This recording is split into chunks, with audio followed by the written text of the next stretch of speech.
जय गुरु जी। संगत जी, गुरु जी के आशीर्वाद से गुरु जी के पावन ग्रंथ दिव्य आभा का शुभारंभ आज मैं गुरु जी के आदेश पर कर रही हूँ। जिन भक्तों को वह सुनाने अथवा लिखने के लिए कहते थे, वे शब्दों में पिरोकर गुरु जी को समर्पित कर देते थे। फिर वे उन्हें अपनी वेबसाइट और ग्रंथ के लिए आगे दे देते थे। यद्यपि उस समय हम इन कारणों से अनभिज्ञ थे, किंतु अब स्पष्ट है कि इस ग्रंथ को उनके कमल चरणों में समर्पित नहीं किया जा सका। उनकी ऐसी अभिलाषा भी नहीं थी। यह ग्रंथ अनुपम और विशिष्ट संस्मरण ही नहीं है, यह दिव्य प्रेम के मार्ग पर आस्था और विश्वास सहित अग्रसर होने वाले प्रथम पग हैं। यह अमर आत्मा को वास्तविक रूप दिखाने और उसमें परम प्रेम की ज्योति प्रज्वलित करने की पुण्य गाथाएं हैं। आशा करते हैं कि आज से इनके श्रोताओं पर अनुयायियों की भांति कृपा होगी और उन पर गुरु की कृपा सदा बनी रहेगी। श्री गुरु स्मरण। अनंत काल से हमारी मातृभूमि पर उन महापुरुषों की कृपा होती रही है जो इस पवित्र भूमि के कर्णधार हैं। इस देश का अस्तित्व इन महापुरुषों पर ही निर्भर रहा है, जिन्होंने अपनी असीम शक्तियों से धर्म की रक्षा, विकास और मर्यादा बनाए रखने में सदा अपना योगदान दिया है। समस्त देशवासियों में श्रद्धा जागृत और सबको आलिंगन करने वाली अनूठी परंपराओं का विश्वास करने के लिए हम सदा इनके आभारी रहेंगे।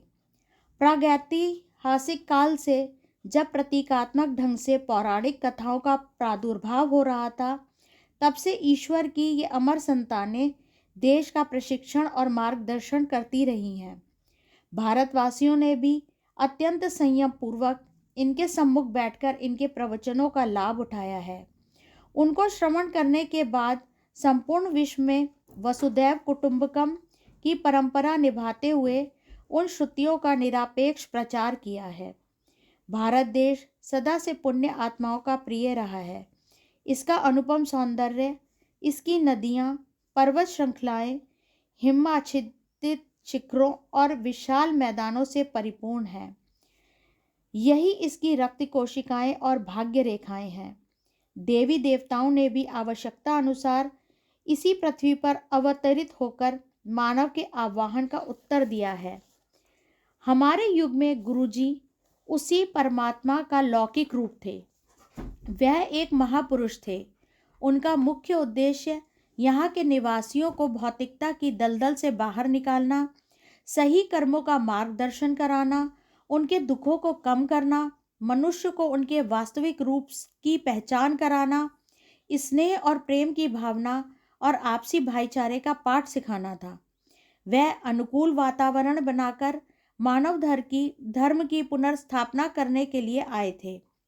गुरु जी का कथन था कि वह परम दिव्य ज्योति का अंश हैं। उनके लिए शरीर और व्यक्तित्व का कोई अर्थ नहीं था।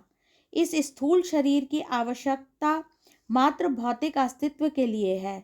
वह तो खिले हुए पुष्प के समान थे और सब भक्त उनसे दिव्य मधु प्राप्त करने के लिए मधुमक्खियों के सदृश भिन भिनाते रहते थे।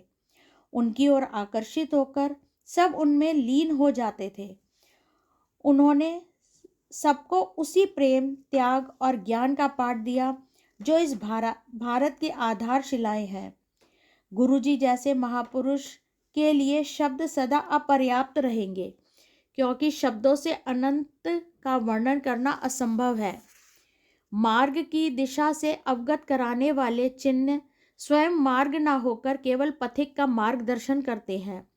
उनका प्रयोग तो उन उपकरणों के समान है जिनका उपयोग कर उन्हें त्याग दिया जाता है। हम सब उनको केवल उस सर्वनाम से जानते हैं जिसका संभवतः इस धर्म प्रधान देश में सर्वाधिक उपयोग होता है, गुरुजी। जय गुरुजी। यह शब्द अत्यंत गुण, अर्थ और शक्तियों से परिपूर्ण है। यदि कोई भक्त कभी निडर होकर उनका नाम पूछ भी लेता था तो उनका उत्तर यही होता था कि उन जैसे महापुरुषों के कोई नाम नहीं होते। इस उक्ति के साथ ही वह अपने अस्तित्व को भी व्यक्त कर देते थे। ईश्वर के दूत, सृष्टि के रचयिता, ब्रह्मांड के नृप नहीं, वह स्वयं परमात्मा थे। गुरु परमात्मा से अलग किसी को भी नहीं जानता। वास्तव में गुरु की ईश्वर से पृथक कोई पहचान हो ही नहीं सकती है। कहते हैं कि उन्होंने 31 मई 2007 को महासमाधि ग्रहण कर ली। हमारा इस व्यक्तित्व पर विश्वास करने का कोई कारण है, हम उनको भौतिक देह सहित मानव रूप में पहचानते थे और हमें उनसे अनुराग हो गया था, किंतु पलक झपकते ही उनकी काया समाप्त हो गई। अपने द्वारा निभाई जा रही भूमिका पर उन्होंने स्वयं ही पटाक्षेप कर दिया। इसका कारण यही था कि वह अवतार थे, दिव्यता का मानव रूप। वह तो शिव, नानक और प्रेम के मूर्त रूप थे। यद्यपि ऐसा कभी नहीं था, वह तो एक ओंकार थे और सदा रहेंगे। वह आज भी हम सबके बीच विद्यमान है। वह सदा हमारे पिता परमेश्वर रहे हैं और हमें उनकी बातें सुननी पड़ेंगी। भारत ने तो सदा महापुरुषों की बातें गंभीरता से सुनी है। ऐसा कहा जाता है और सत्य भी प्रतीत होता है कि गुरु को सुनने मात्र से अभिज्ञान प्राप्ति हो जाती है। आप सबसे विनम्र निवेदन है कि इस पुस्तक के सत्संगों को ध्यान से सुनिए और समझने का प्रयास कीजिए कि गुरुजी की अभिलाषा क्या रही है। उन्हीं के आदेश के अनुसार यह उनकी प्रिय संतति द्वारा उनको सप्रेम भेंट है। जय गुरुजी, जय जय गुरुजी।